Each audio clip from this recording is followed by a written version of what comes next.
میں تو امتی ہوں اے شاہ امم، کر دے میرے آقا اب نظر کرم، میں تو امتی ہوں۔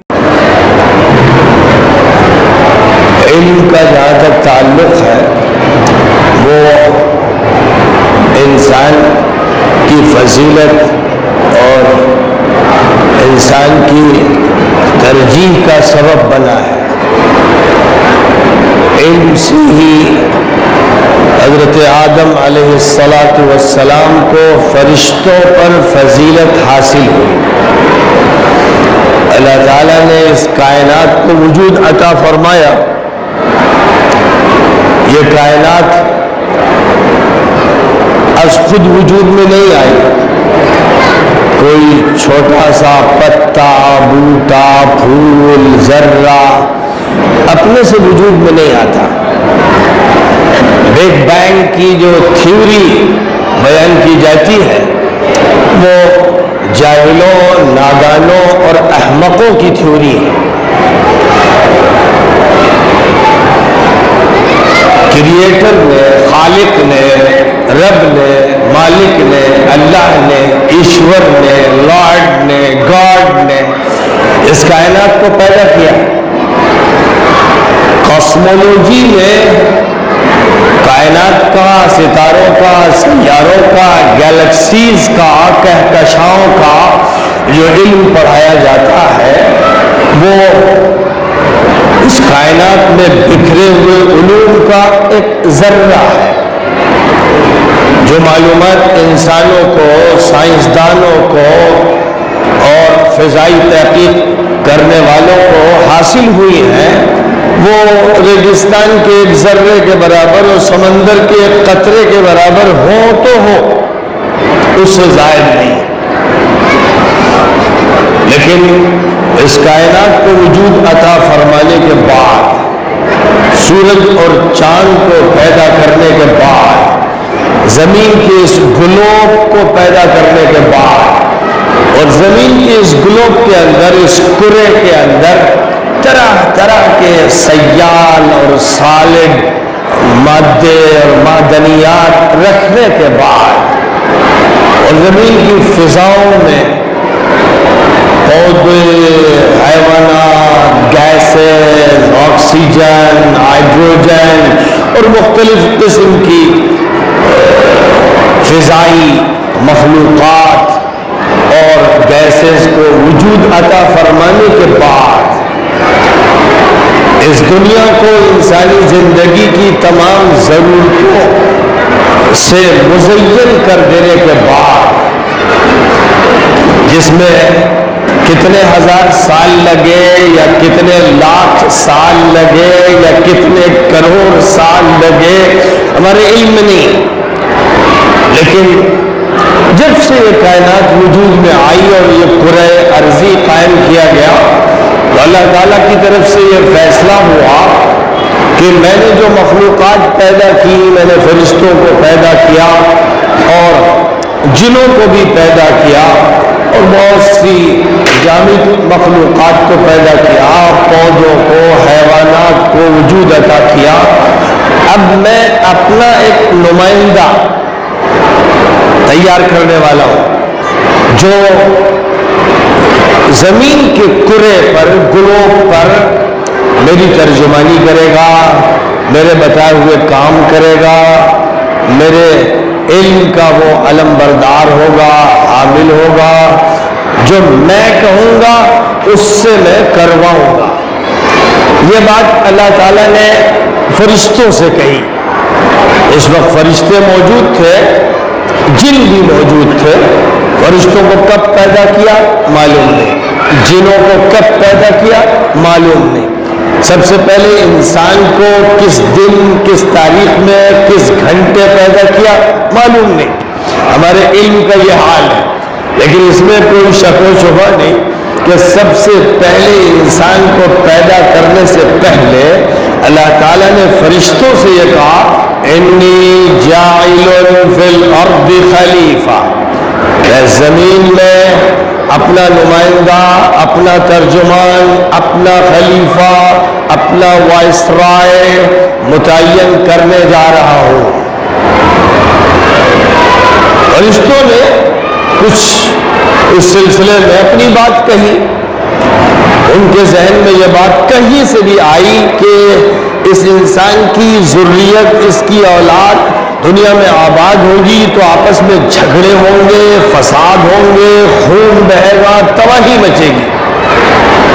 تو بارگاہ عالی میں انہوں نے یہ بات ذکر کی اور اپنے بارے میں یہ کہا کہ ہم خدام ہیں، ہم تو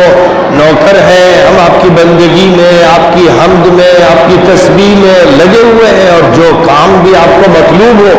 ارشاد فرمائیں۔ لیکن اللہ کو جو مطلوب تھا وہ فرشتوں سے نہیں ہو سکتا تھا۔ تو اللہ تعالیٰ نے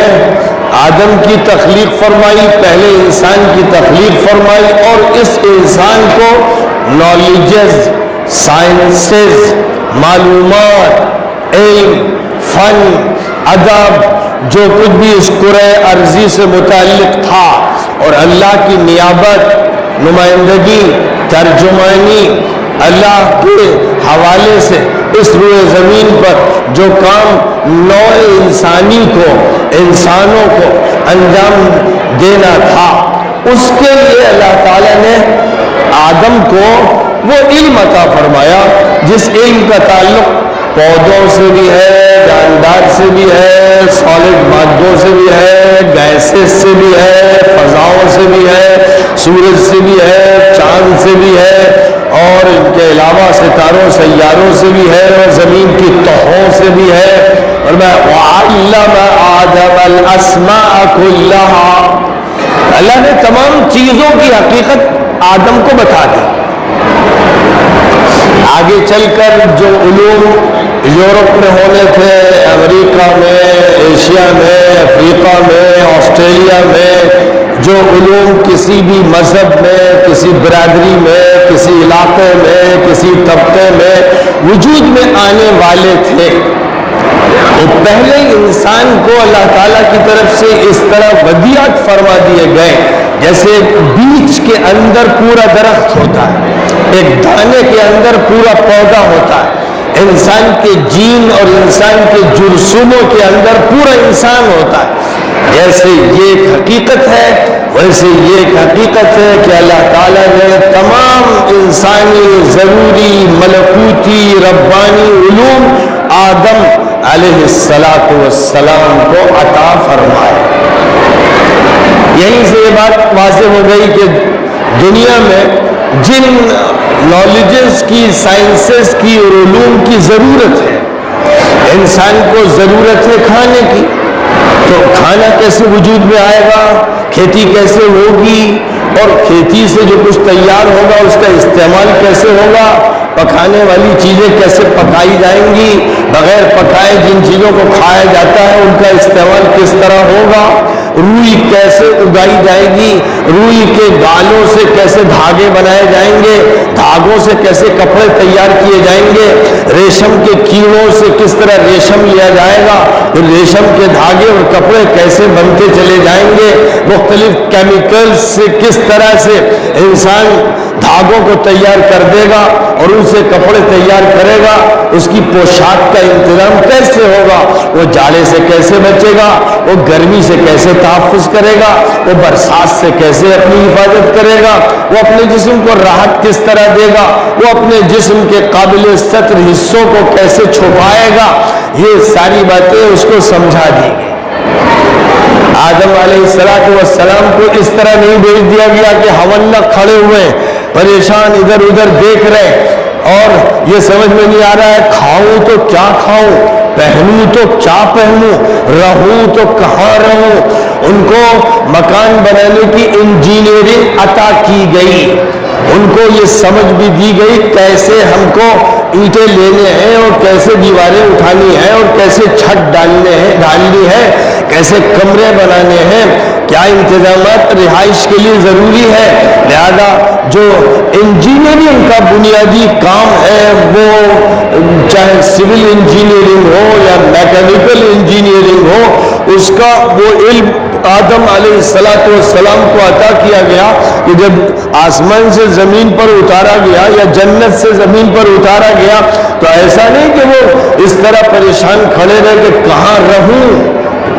کیا کھاؤں، کیا پہنوں. اس کے انتظامات اللہ کی طرف سے تھے، اور ان کے لیے اللہ کی طرف سے پہلا انتظام بھی ایسا ہو گیا ہوگا کہ اترتے ہی تو مکان چشم زدن میں نہیں بن جائے گا،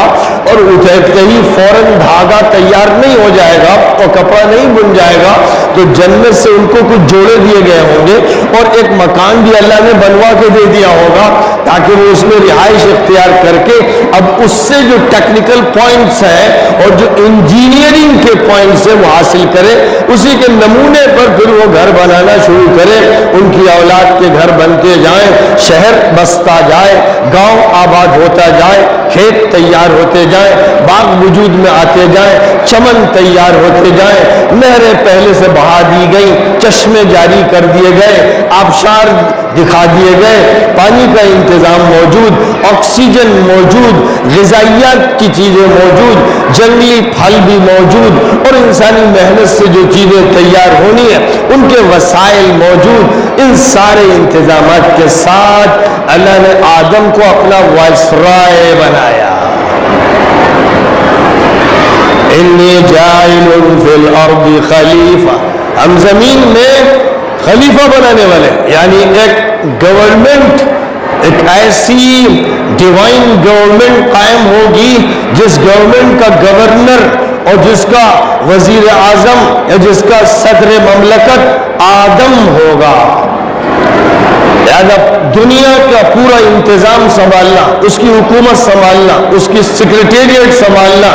اس کی جتنی سائنسز ہیں جن کا تعلق باٹنی سے ہے، زولوجی سے ہے، فزکس سے ہے، کیمسٹری سے ہے، اور ایسٹرونومی سے ہے، کاسمولوجی سے ہے، جتنی بھی چیزیں ہیں جن کا تعلق اس دنیا کے استعمال سے ہے، آدم علیہ السلام کو اللہ تعالیٰ نے براہ راست پڑھائی.